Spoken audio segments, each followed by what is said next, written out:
Welcome to my YouTube channel. Kung bago ka lang sa channel na to at true-blooded Aldab Nation ka, tama po ang channel na pinuntahan mo. Kaya considering na po kitang bagong subscriber. At huwag mong kalimutan pindutin yung bell para lagi po kang updated sa bagong video na ilalabas ko. Salamat po sa iyong pag-click sa channel na to. Welcome back mga kaaldab. Ito na naman po ang inyong lingkod, si Mr. Destiny. At napakaganda nga po ng ating ibabalita ngayon, o ang topic nga po nating mga pag-uusapan ay talagang pinagpipiestahan, pinag-uusapan at pumapabor po para po sa Aldab Nation. Nakakatuwa dahil siyempre si Mengge at si Alden na lang naman po ang hihintayin nating i-reveal mga kaaldab. Unahin natin itong mga may init na issue kay Alden bago po kay Katrin na pinagdudusahan ngayon ng mga cut din. Bakit nga po ba si Alden Richards ang pumutok sa issue ng flood control project? Wala po siyang kinalaman sa flood control project mga kaaldab. Ang punto natin dito, bakit si Alden ang pumutok? Bakit hindi sila Noli Di Castro, mga ibang artista, journalist, sina Vice Ganda, pero si Alden Richards o ang pangalan ni Alden Richards ngayon ang pumutok? Di po ba? Kaya ang sabi ko sa inyo, mas sikat po ba talaga si Alden Richards kesa po sa kanila? O marami lang naniniwala kay Alden Richards kesa sa kanila? The real talk. Marami kasi nagsasabi na ano lang yan, issue lang sa kanila yan, hindi katulad kay Alden. Sincere si Alden. Kumbaga, pinakita ni Alden o pinatunayan ni Alden na kumbaga, mas totoo siya kesa dun sa mga nagkukwento at nagsasabi lang. Mas totoo siya sa mga sinasabi niya. Kasi yung iba nakikisawsaw lang, para lang pag-usapan, para lang sumikat, para lang sila maging trending, maging viral. Yun po yung ginagawa nila. Yung ibig kong sabihin, yun po yung nakikita kong rason. Sa akin lang to mga kaaldab, kung bakit po si Alden Richards ang mas gusto nila. Si Alden Richards yung tipo na, hindi, okay na okay yan. Kasi ano siya, yung talagang may puso, may takot sa Panginoon. Di po ba? Yun naman po talaga yung gusto ng iba. Yun naman po talaga yung kumbaga mas pinaniniwalaan na kapag nagsalita totoo, hindi katulad ng iba na ano lang yan, papampam. Kumbaga gusto lang sila yung maging topic, gusto lang yung sila yung pinag-uusapan, gusto lang ng sumikat, di po ba? The real talk to mga kaaldab. Well, dito po sa picture na nakikita ninyo, finally, umamin na nga po ang dalawa. Bakit nga po kaya ngayon na sila umamin kung kaya lang may flood control crisis? Bakit kaya ngayon sila nakisawsaw?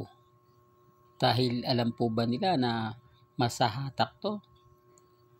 Dahil kumbaga mas pinaboran na ito ng mga taong nag-aabang po sa kanila. Nakakalungkot at maraming dismayadong katin. Sabi ko naman po sa inyo, paniwalaan nyo yung mga sinabi ni Alden. Keso wala naman po daw katotohanan. Ngayon lumabas na to. Ngayong pumutok na ang balitang ito. Baka sabihin nyo fake news ako Totoo po ito, kumpirmado na po sa mga vlogger, sa mga kumbaga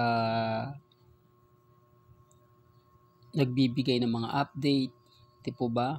Gaya po ni Ogie Diaz, di po ba? Kaya nga sabi ko sa inyo, nakakalungkot sa mga Katden fans na umasa, di po ba? Na kumbaga lubos na nasaktan. Kaya nga po yung mga taga Canada, di po ba binasing Alden Richards na pumunta siya ron. Alam nyo na, noong una pa lang po sinabi ko na to, pinaliwanag ko na to, na naiispatan na nga po sa airport, magkasama, doon pa lang alam nyo na dapat. Di po ba? Yung pagpunta ni Mayor Alcanla o ni Mark sa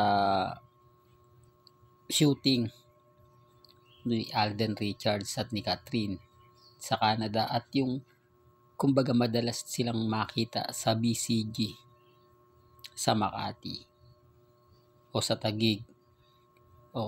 Doon pa lang po mapapaisip na kayo. Doon pa lang masasabi nyo na parang tama si Mr. Destiny, kasi mas mas lamang si Mark kaysa kay Alden Richards na magkakasama. Mas kumbaga madalas makitang magkasama sina Catherine at si Mark.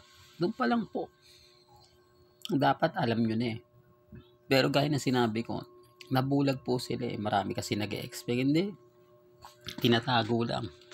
Kasalanan din po ito ng mga ibang vlogger, kasi sinasabi nga po nila yung rosas daw po pinadala ni Alden. Common sense na lang. Si Mark pala nagpadala nun. Kaya lang, kumbaga yung mga vlogger, alam nyo na, para lang kumita, para lang pag-usapan, ganun ang ginagawa. Hindi po ba? Sa totoo, yung ibang vlogger, hindi naman talaga totally na yun ang pinopost nila O baka sabihin nyo, ikaw nga Mr. Destiny, ulitin ko, remind ko po sa inyo, Alden Richards at Main Paul Carson lang po talaga tayo. Number 1, solid. Kaya ako lang naman to binabalita. Para lang po sa mga kritiko ko, baka may mag-react. Kaya ako lang to binabalita. Kasi issue pa rin to ng Aldab Sinasabi kasi ng Katden fans. Alam ko naman po nababasa nyo. Wala nang Aldab kasi may relasyon na si Catherine at si Alden Richards. Madalas daw pong makita sa bahay ni Catherine si Alden. Madalas din daw pong makita si Catherine sa bahay ni Alden Richards. At botong-boto daw po si Daddy Bay kay Catherine. Common sense na lang po. Una sa lahat, yung mga sexing suot. Yung makikita mo na yung singit ng kalangitan. Hindi uubre ang kay Daddy Bay. Hindi po ba? Hindi uubre ang kila Lola Linda. Conservative ang pamilya Paul Carson. Sa tingin mo po ba sasayaw, papayagan ng pamilya ni Alden Richards na sumayaw ka ng parang nasa bar lang, na pagpipiestahan ka ng mga manonood? Doon pa lang dapat napaisip na sila no? Doon pa lang, kumbaga may mali na, tapos susuot ka ng kortina lang yung tapis mo. Pupunta ka sa isang event na kung saan napakaraming nanonood, napakaraming tao, ganun lang yung suot mo. Sa tingin nyo, papayag ba si Daddy Bay at si Alden? Hindi. Di po ba? Alam to ng Alden fanatics. Kaya nga po yung mga ibang Alden fanatics umaayon sa akin kaya lang sinasabi nila Aldab daw yun. Kaya kumakampi ako, Aldab yan, di yan Alden fanatics. Alam po kasi nila yung buong istorya at buong kwento ni Alden. Di po ba? Kaya nga kita nyo karamihan ng Alden fanatics, syempre dumadaan sa atin, bumibisita, kasi tayo naman po talaga yung talagang tinututukan nila Gaya nga po ngayon ng kumbaga Out of Order na nasa Netflix na. Yan po yung isa sa abangan natin. Sa October 2 na po yan, mapapanood nyo. Kaya sa mga gustong manood, abang-abang na. Po ba? October 2 ipalalabas na nga po yan sa Netflix. Yan naman po yung kagandahan nyo sa channel ni Mr. Destiny. 101% po tayong updated po pagdating po sa dalawa. Hanggang dito na lang po ang ating latest updates. Kaya kung gusto nyo pa po ng pinaka-latest at sariwang update, abay tumutok lang po kayo dito po sa channel ni Mr. Destiny para updated po kayo sa mga bago at sa mga latest na i-upload po natin maya-maya lang. Kaya kung bago ka lang sa channel na to at isa kang true-blooded Aldab Nation na nagmamahal kina Mengay at Isoy, tama po ang channel na pinuntahan mo. Kaya consider na po kitang bagong subscriber. At huwag mong kalimutang i-share ang mga video po natin sa mga mami, sa mga titas, at sa mga senior. Hanggang sa muli, salamat po sa panonood at pakikinig.